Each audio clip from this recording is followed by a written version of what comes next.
tadi kurang lebih 5 menit saja kepada kami, sehingga kajian ini akan menjadi lebih menarik dengan kehadiran Ibu. Silakan. Terima kasih Pak. Assalamualaikum warahmatullahi wabarakatuh. Waalaikumsalam warahmatullahi wabarakatuh. Terima kasih kepada Ibu Duriatun Thoibah yang sudah mempresentasikan hasil penelitiannya. Terima kasih kepada Prof. Nina Nurmila dan juga kepada Visip UIN Sunan Gunung Jati.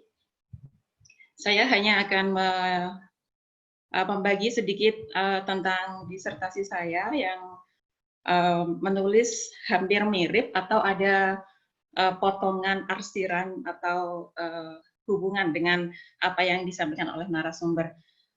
Tesis saya adalah tentang cerita dosen perempuan di Islamic University atau kita sebut kampus-kampus yang ada di bawah Kemenak. Judulnya adalah Storying Female Academics Career Development in Indonesian Islamic Higher Education, a Postcolonial Feminist Analysis. Saya menggunakan pendekatan postcolonial feminism. Sedikit berbeda dari Bu Duriatun yang mungkin menceritakan tentang gap-nya antara laki-laki dan perempuan di bidang akademik mereka. Kalau saya khusus memfokuskan pada pengalaman dan cerita dosen perempuan. Jadi saya tidak membahas tentang pengalaman dosen laki-laki. Tetapi ini berangkat dari akar masalah yang sama. Kenapa dosen perempuan itu jarang diangkat sebagai rektor misalnya? Kenapa dosen perempuan jarang yang memiliki posisi sebagai lektor kepala, mungkin di sebagian kampus, dan juga menduduki posisi sebagai pemimpin di kampus-kampus. Saya telah mewawancari 9 senior female academics, dan kemudian dari cerita mereka itu ada hal-hal yang sebenarnya mungkin sangat privasi atau tidak layak dipublish, ya, sangat confidential gitu maksud saya, sehingga kami memerlukan consent form, dan kemudian harus dibuat semacam story yang tidak ada nama di balik data tersebut, maka namanya storying, ya, seolah-olah itu tidak real gitu, tapi ini berangkat dari pengalaman para dosen tersebut. Saya mengapresiasi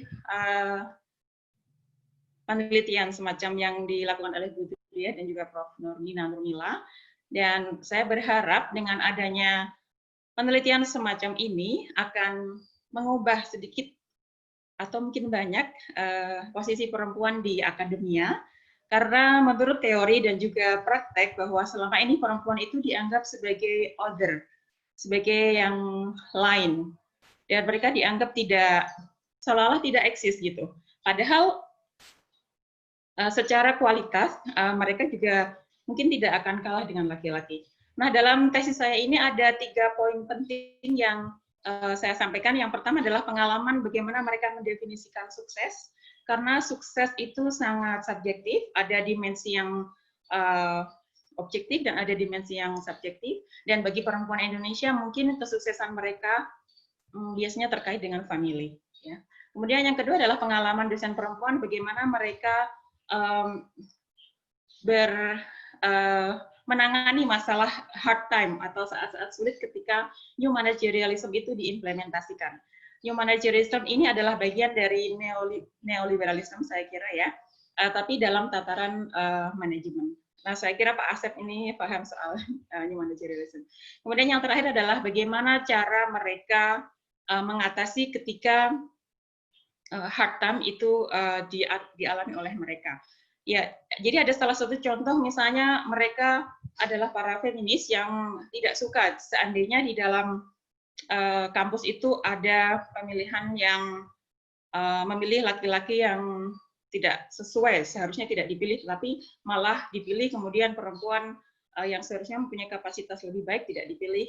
Kemudian mereka menceritakan bagaimana pengalaman dan bagaimana dealing with it.